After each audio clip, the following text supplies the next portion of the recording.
ఓం మహాగణాధిపతయే నమః. ఓం గురుభ్యో నమః. ఓం శ్రీమాత్రే నమః.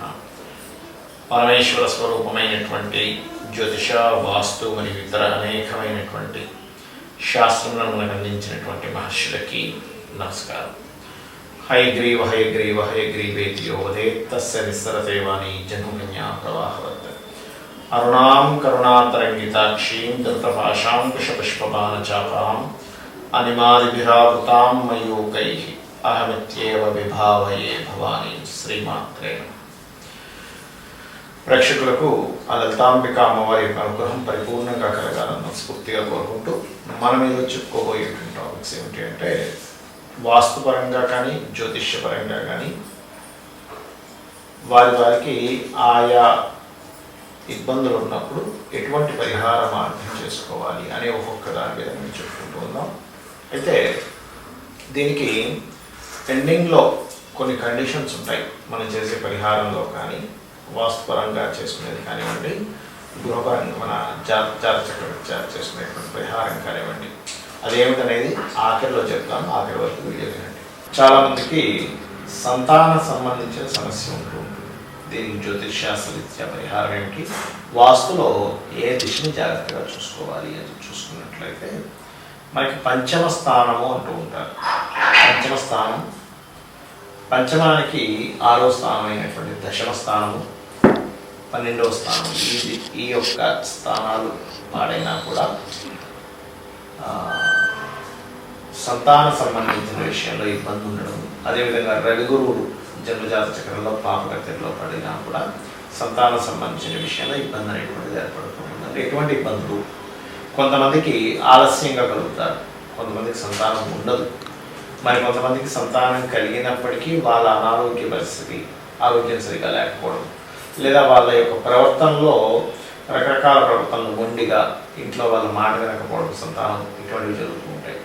లేదా సంతానం పొంది కూడా వాళ్ళు దూరంగా ఉండాల్సిన పరిస్థితి రావడం జరుగుతూ ఉంటుంది. దీనికి కారణాలు ఏమిటి అంటే, ఒకటి కేతు సంబంధం కనుక సంతానం కోసం దూరంగా ఉంటారు.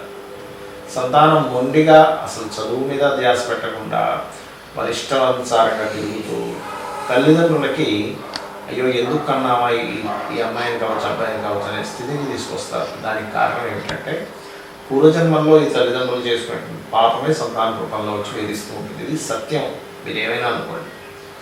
అలాగే కొంత అవగాహన లోపం కూడా, అంటే పెంచే విధానంలో అవగాహన లోపం కూడా ఈ రకమైనటువంటి సంతానానికి. ఎందుకంటే సంతానం పాడైపోయారంటే సంతానం తప్పు 1% కూడా కాదు, తల్లిదండ్రులు తప్పే. అది పూర్వజంలో చేసుకున్న కర్మైనా కావచ్చు, పెంపకంలో ఉన్నటువంటి లోపమైనా కావచ్చు. వీళ్ళకి అవగాహన లేక వాళ్ళకి చెప్పలేక, లేకపోతే గారాభం వల్ల వాళ్ళు పాడైపోతూ ఉంటారు. చిన్నప్పటి నుంచే కనుక మనకు సామెత ఉంటుంది, మొక్కై వంగనతం వంటిది మానే వంగదు అంటూ ఉంటారు. కాబట్టి ఇక్కడ గుర్తుపెట్టుకోవాల్సిన అంశం ఏంటి అంటే, సంతాన సంబంధించినటువంటి అంశంలో ప్రత్యేకంగా మీరు తీసుకోవాల్సినటువంటి జాగ్రత్త, సంతానానికి ప్రతి జాతకానికి కూడా ఫలానా సమయంలో సంతాన అభివృద్ధి, అంటే సంతానం విషయంలో మీరు కనుక వివాహానికి ముందు ఎవరినైతే వివాహం మీరు సంబంధం కుదుర్చుకుంటారో వాళ్ళ జన్మజాతకాలు సంతానం సంబంధించిన బలం ఎలా ఉందో చూసుకోవాలి. ఇద్దరికీ బలం లేదనుకోండి, సంతానం కలగకపోసారి, అందుకని ఇది ప్రత్యేకంగా చూసుకోవాలి. రెండవది, వివాహం అయిన తర్వాత మనకి గర్భధానము అని ఉంటుంది. దానికి ప్రక్రియ సంబంధించిన ఒక పూజ ఉంటుంది, అది ఖచ్చితంగా చేసుకోవాలి. లేకపోతే కూడా ఇట్లా సంతానం సంబంధించిన విషయం ఇబ్బంది ఉంటుంది. మూడవది ఏమిటంటే, మీ యొక్క జన్మజాతకంలో పంచమాధిపతి యాక్టివ్గా ఉండేటువంటి దశలు ఉంటాయి. కొన్ని దశలు కావచ్చు, అంతర్దశలు కావచ్చు, గోచారంలో ఉండేటువంటి శుభగ్రహ సంబంధం కావచ్చు. పంచమం మీద శుభగ్రహ సంబంధాలు ఉన్నప్పుడు మీరు కనుక ఫ్యామిలీకి సంబంధించి ప్లానింగ్ చేసుకున్నప్పుడు వాళ్ళు ఆరోగ్యంగా జన్మించడము, వాళ్ళు మంచి బుద్ధులతో ఉండడం జరుగుతూ ఉంటుంది. అదేవిధంగా గర్భం దాల్చినటువంటి స్త్రీ ఏదైనా ఒక నామస్మరణ, రామానో కృష్ణానో ఓం నమో నారాయణనో శ్రీమాత్రి నమః అనుకుంటూ ఉంటే లోపల ఉన్నటువంటి బిడ్డకు ఆ తరంగాలు వెళ్ళడం ద్వారా ఆ సంతానానికి ఆరోగ్యము, ఐశ్వర్యము, పూర్వజన్మల్లో ఆ సంతానం ఏదైనా కర్మలు చేస్తే ఆ కర్మ తొలగిపోవడం కూడా జరుగుతుంది. అదేవిధంగా పంచమం పాపగ్రహాలతో ఉంటే ఆ పాపగ్రహాలకు సంబంధించిన దానం ఇవ్వడం ద్వారా సంతానం యొక్క మూలికనం తగ్గుతుంది. మరి వాస్తుపరంగా ఏమిటండి, ముఖ్యంగా ఈ ఆగ్నేయానికి తూర్పుకి మధ్య భాగంలో తూర్పు ఆగ్నేయము అంటారు. ఆ తూర్పు ఆగ్నేయంలో కనుక మిక్సీలు కానీ గ్రైండర్లు కానీ చీపుర్లు కానీ ఉంటే కూడా గర్భం దాల్చడం కష్టమవుతుంది. పెట్టుకోండి తూర్పుకి ఆగ్నేయానికి మధ్య భాగంలో. మరి సంతానం కోసం అక్కడ ఎటువంటి పదార్థాలు కనుక పెడితే మంచిది అంటే అక్కడ శాస్త్రంలో చిలికేటువంటిది పెట్టమని చెప్పారు. ఇప్పుడు ఇవాళ రేపు ఎవరు పెరుగు చిలకడం ఇట్లాంటివి లేవు కాబట్టి కనీసం పటం మనం చూడండి, కృష్ణుడిది మనం చూస్తూ ఉంటాం. గోపికలు లేకపోతే యశోదాదేవి అక్కడ ఏదైనా చిలికేటువంటిది వెన్నం చిలుకుతున్నటువంటి మజ్జిగం చిలుకుతుంటే వెన్న వస్తుంది. ఆ వెన్న ముద్దలు కొండల్లో పెట్టి అక్కడ కృష్ణుడు తింటున్నట్టుగా ఇలాంటి పటాలు ఉంటాయి. అవి కనుక మీరు తూర్పు ఆగ్నేయం అంటే తూర్పుకి ఆగ్నేయానికి మధ్య భాగం ఉంటుంది. ఆ ఆగ్నేయంలో కనుక ఈ పటం కనుక పెట్టినట్లయితే గోడకి ఖచ్చితంగా సంతానం కలిగే ఆస్కారాలు పెరగడం జరుగుతుంది. దీంతో పాటు కుక్కలకి బిస్కెట్లు బ్రెడ్ ఇలాంటివి వేయండి. గోకి అరటికాయలు తినిపించండి. ముఖ్యంగా శ్రీమాత్రే నమః అనే నామస్మరణ సంతాన అభివృద్ధికి లేదా మీ సంతానం కలగడానికి, మరియు దత్తాత్రేయుడి యొక్క మంత్రాల్లో భార్యాభర్తలు ఇద్దరూ కూడా దిగంబర దిగంబర శ్రీ పాదవల్లభ దిగంబర అనే నామస్మరణ సంతాన యోగ్యతని సంతానం అభివృద్ధిని ఇస్తుంది. ఇప్పుడు నేను చెప్పినటువంటి దానికి కొన్ని కండిషన్స్ చెప్తానని చెప్పాను. అదేమిటి అంటే, ఒకటి గుర్తుపెట్టుకోండి, జ్యోతిష్శాస్త్రపరంగా చెప్పినటువంటి పరిహార మార్గం ఏదైతే ఉందో పాయింట్ నెంబర్ 1 మీరు కంటిన్యూస్గా చేయాలి. ఇప్పుడు ఉదాహరణకి ఒక ఆలయానికి వెళ్ళండి అని చెప్పాను. ఆ ఆలయానికి వెళ్ళడం కంటిన్యూస్గా చేయండి. రోజు నిత్యము లేదా వారానికి కనీసం 2-3 రోజులైనా కంటిన్యూస్గా వెళ్ళని చేయండి. ఒకటి. రెండవది, ఏదైతే మంత్రము చెప్తానో, ఉదాహరణకి ఉద్యోగ ప్రాప్తికి ఓం శ్రీమాత శ్రీ మహారాజ్ని శ్రీమత్ సింహాసనేశ్వరి నమః మంత్రం. చాలామంది ఏం చేస్తారంటే 108 సార్లు చేస్తానండి అంటారు. మీకు సంఖ్య మీదే ఉంటుంది దృష్టి, మంత్రం మీద ఉండదు. అలా చేస్తే ఒక 10 నిమిషాలు 20 నిమిషాలు అరగంట 40 నిమిషాలు చేస్తే ఉత్తమం. రోజు చేయండి. అంటే ఒక ఉదాహరణ చెప్తున్నాను నేను. ఆ రకంగా ఏదైనా ఒక మంత్రం చెప్పాను అంటే ఎనీ వీడియోలో 40 మినిట్స్ చేయడం ప్రాక్టీస్ చేయండి. రోజు చేయండి. మీరు రోజు కనుక చేయకపోతే దాని ఎఫెక్ట్ అనేటువంటిది ఉండదు. సరిగ్గా గుర్తుపెట్టుకోండి. ఇక మూడవది ఏంటంటే, చాలామంది అడుగుతున్నటువంటి ప్రశ్న, వాస్తుపరంగా చెప్తున్నారు కానీ గృహము కనుక మాది అద్దె గృహం అయితే, అంటే సొంత ఇల్లు కాకుండా రెంట్కి తీసుకున్నాము, అప్పుడు కూడా ఇది పనిచేస్తుందా అని అడుగుతున్నారు. ఒకటే గుర్తుపెట్టుకోండి, మన వెహికల్ కాదు, ఫ్రెండ్ వెహికల్ తీసుకున్నాము, వెళ్ళాము, కింద పడ్డాము. ఫ్రెండ్ది కదా వెహికల్ మనకి దెబ్బ తగలకుండా ఉంటుందా అనే లాజిక్ అర్థం చేసుకుంటే అది నిజమే కదా, ఫ్రెండ్దైనా వెహికల్ మనకి దెబ్బ తగులుతుంది. అలాగే వాస్తులో ముఖ్యంగా తెలుసుకోవాల్సింది ఏంటంటే, ఎవరైతే అక్కడ నివసిస్తున్నారో వారికి 90% ఎఫెక్ట్ ఉంటుంది వాస్తుపరంగా. ఓనర్కి 10% ఉంటుంది, అందులో ఏదైనా భయంకరమైన దోషాలు ఉంటాయి కనుక. కాబట్టి నివసించేటువంటి వారు ఖచ్చితంగా చూసుకోవాలి. అది రెంటల్ అయినా కూడా. ఇక ఓన్ అయితే ఖచ్చితంగా వాళ్ళకి 100% దాని ఎఫెక్ట్ అనేటువంటిది చూపిస్తుంది.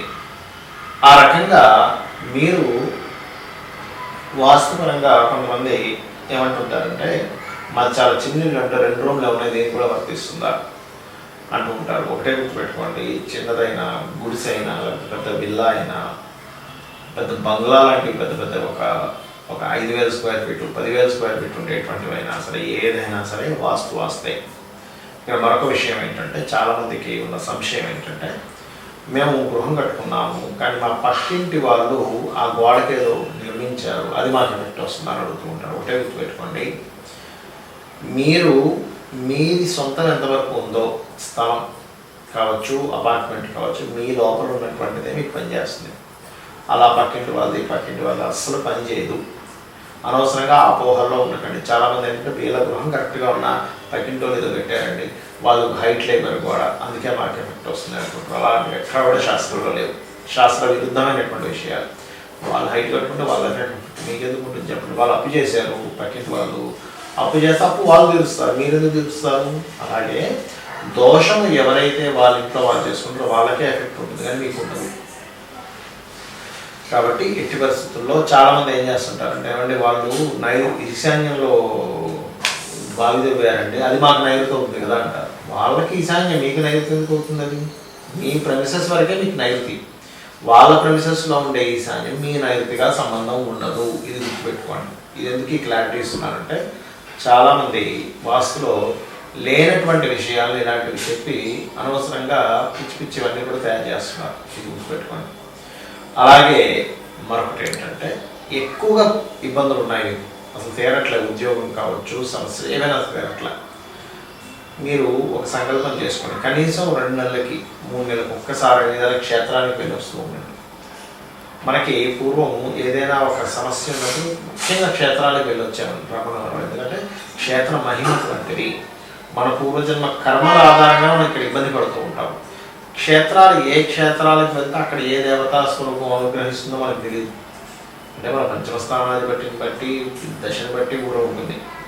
అలాగే జాతకం చూపించుకోవడం అనేటువంటిది మీకు సరిగ్గా ధనం లేకపోవడం వల్ల, చూపించుకునేడానికి సరైన వ్యక్తులు లేకపోవడం వల్ల ఇబ్బంది పడుతున్నారు. మొట్టమొదటిగా మీ దశ ఏం నడుస్తుందో చూడండి. మీరు నెట్లో కొట్టిన మీ డేట్ ఆఫ్ బర్త్ కొట్టి మీ చక్రం వస్తుంది. మీకు ప్రజెంట్ ఏ దశ నడుస్తుందంటే అది రిజల్ట్ వస్తుంది. ప్లే స్టోర్లో బోర్డ్ అనే యాప్స్ ఉన్నాయి, free apps. Me date of birth కొడితే ఆ ఫ్రీ యాప్లో మీ మహాదశ ఏంటి వస్తుంది.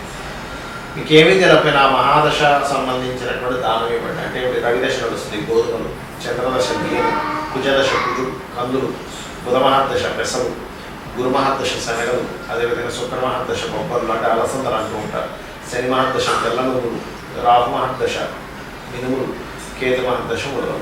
కనీసం ఆ దశానాథుడికి దీపం పెట్టడం కానీ, ఆ నవగ్రహాల్లో లేనట్లయితే దానం ఇవ్వడం కానీ చేయండి. అసలు జాతక చక్రమే లేదు కానీ నాకున్న ఒక్క సమస్య కాదు, బోర్డు అనే సమస్యలు ఉన్నాయి. ఒకటే గుర్తుపెట్టుకోండి, 41 రోజులు లలితా సహస్రనామాన్ని ఉదయము సాయంత్రం, లలితా సహస్రనామాన్ని మీకు నోట్తో చదవడానికి రాదు, చక్కగా యూట్యూబ్లో పెట్టుకొని ఒక దీపం వెలిగించి సహస్రనామాలు వస్తూ ఉంటే చక్కగా కళ్ళు మూసుకొని ఇక్కడ ధ్యాస పెట్టి మనసులో ఆ లలితా సహస్రనామాలు వస్తుంది, మనసులో మీరు కూడా చేస్తూ ఉండాలి. దానికి తగ్గట్టుగా మీకు ఖచ్చితంగా 40 రోజులు అంటే ఒక మండల కాలం తర్వాత ఇది ఒక దీక్షలాగా మీరు చేయగలిగితే ఖచ్చితంగా ఈ సమస్య నుంచి బయటపడతారు. మీకు ఇక్కడ సందేహం కలగచ్చు, దీక్ష అన్నారు కదండి, అయ్యప్ప స్వామి దీక్షలాగే వస్త్రధారణ చేసుకోవాలా, కిందను పడుకోవాలా, సంసారంతో దూరంగా ఉండాలంటే అలా కూడా చేయొచ్చు. మీ యొక్క నిత్య జీవితంలో చేసే మీ పనులు చేసుకుంటూ కూడా ఈ ప్రక్రియ చేయొచ్చు. నేను ఖచ్చితంగా ఉపాసన ఏమంటారు దీక్ష తీసుకున్నట్టే చేయాలని రూల్ ఏమీ లేదు. మీ గృహస్థ ధర్మాలు మీరు పాటిస్తూ ఇలా కూడా చేయొచ్చు. లేదు నేను కఠోరంగా దీక్ష తీసుకున్నట్టే చేస్తానంటే ఆ రకంగా కూడా చేయొచ్చు. అది ఎటువంటి సందేహం కానీ ఏమీ లేదు. ఎందుకంటే ఒక విషయం చెప్తే దానికి 100 సందేహాలు ఉన్నాయి. శ్రద్ధ భక్తి ముఖ్యం, ఇది చేయండి. దీంతో పాటు వీలున్నప్పుడల్లా కూడా ఈ 40 రోజులు కూడా గోశాలకి వెళ్ళి బెల్లము, క్యారెట్ వీటిని తినిపించండి. ఇంకా వీలుంటే ఈ 40 రోజుల్లో లలిత అమ్మవారి యొక్క సాధనతో పాటు ఇంకొక 2 సాధనలు చెప్తాను. ఇవి చేశారంటే 40 రోజుల తర్వాత మీ యొక్క జీవితం మీరు అనుకున్నట్టుగా మారుతుంది. అదేమిటి అంటే గుర్తుపెట్టుకోండి, చండీ వినడం. అనారోగ్య సమస్యలు ఉన్నాయా, అప్పుల బాధలు ఉన్నాయా, ఫైనాన్షియల్గా బాగాలేదా, లేకపోతే ఉద్యోగంలో బాగాలేదు, ఏదన్నా సరే సమస్య తీరుతుంది. చండీ వినడం ఈ 40 రోజులు కూడా ఉదయం సాయంత్రం లలితతో పాటు.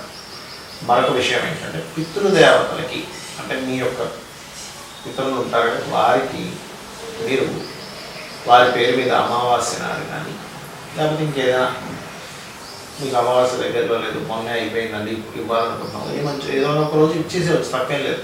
పితృదేవతల కోసం అని చెప్పి నీకు వచ్చు. మీరు మీ తాతగారు, తండ్రి గారు, మీ ముత్తాతగారి పేరు మీద ఎవరి పేరు మీద ఇవ్వగలుగుతున్నారో వాళ్ళ పేరు మీద ఇవ్వచ్చు.